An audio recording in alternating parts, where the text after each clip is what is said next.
સમાજમાં રોષ રૂપાલા સામે છે, ભાજપ કે મોદી સામે નહીં। એક તરફ રાજ્યમાં રૂપાલાનો ક્ષત્રિયો જોરદાર વિરોધ નોંધાવી રહ્યા છે। ભાજપ વિરોધી મતદાનનો મંચ તૈયાર થઈ ચૂક્યો છે। તેવા સમય પાટીલનું નિવેદન સૂચક માનવામાં આવી રહ્યું છે। સુરતમાં દક્ષિણ ગુજરાતના ક્ષત્રિય સમાજના 108 આગેવાનો સાથે પાટીલે મુલાકાત યોજી। આ મુલાકાત બાદ પાટીલે દાવો કર્યો કે ક્ષત્રિય સમાજ ભાજપ સાથે છે। પાટીલે પ્રથમવાર કબૂલાત પણ કરી કે રૂપાલાના નિવેદન બાદ ક્ષત્રિય સમાજમાં રોષ ફેલાય તે સ્વાભાવિક છે। સૌથી પહેલા એ સાંભળો કે પાટીલે શું કહ્યું। સાહેબે જે નિવેદન કરવાને કારણે આખા ગુજરાતના ક્ષત્રિય સમાજમાં એક રોષનું વાતાવરણ છે। સ્વાભાવિક છે, અમને હર્ટ થયું છે અને એના કારણે આજે જે લગભગ 108 ક્ષત્રિય સમાજના આગેવાનો દક્ષિણ ગુજરાતના અહીંયા આવ્યા છે, એ પણ રાજકોટના જે સંમેલનમાં હાજરી એમણે પણ આપી હતી, પરંતુ એમનું સ્પષ્ટ માનવું છે કે આ જે જવાબદારી કે જે રોષ છે એમનો રૂપાલા સાહેબની સામે છે। એમનો આદરણીય પ્રધાનમંત્રી શ્રી નરેન્દ્ર મોદી સાહેબ સામે કોઈ પણ પ્રકારનો વાંધો નથી। તો પાટીલે એવો પણ દાવો કર્યો કે રાજપૂત સમાજ રૂપાલાથી નારાજ છે, ભાજપથી નહીં।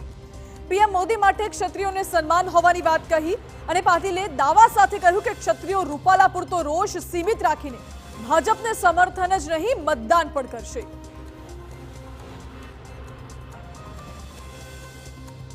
સપોર્ટ કરે છે અને આદરણીય પ્રધાનમંત્રી શ્રી નરેન્દ્ર મોદી સાહેબ માટે પણ એમને ખૂબ સન્માન છે। આજે લોકો સામેથી આવ્યા છે કે અમારો જે રોષ છે, અમારો જે વિરોધ છે, એ એમના પૂરતો મર્યાદિત રાખીને અમે આદરણીય પ્રધાનમંત્રી મોદી સાહેબના નેતૃત્વમાં ભારતીય જનતા પાર્ટીને સમર્થન કરીશું અને એમની સાથે જોડાયેલા જે તમામ આગેવાનો છે એમને પણ એમણે વિનંતી કરી છે અને આજે ખુલીને બહાર આવ્યા છે। એમના વિરોધને અકબંધ રાખીને આજે આવ્યા છે, એમનો અમે સ્વાગત પણ કરીએ છીએ। તો સીઆર પાટીલે ક્ષત્રિયોના ઇતિહાસને યાદ કર્યો અને કહ્યું કે ઇતિહાસ સાક્ષી છે કે જ્યારે જ્યારે જરૂર પડી ત્યારે ક્ષત્રિયોએ ક્ષમા, વીરસ્ય અને ભૂષણનો માર્ગ અપનાવ્યો છે।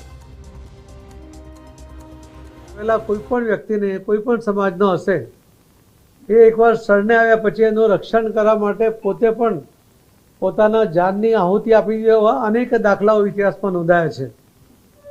આવી આ જે પ્રજા છે કે જેમાં એક ખમીર છે અને એમણે કદાચ સૌથી વધારે લડાઈઓ પણ એમણે જ લડી છે, ત્યારે એમને હાથ થાય તો સ્વાભાવિક એના રિએક્શન આવે।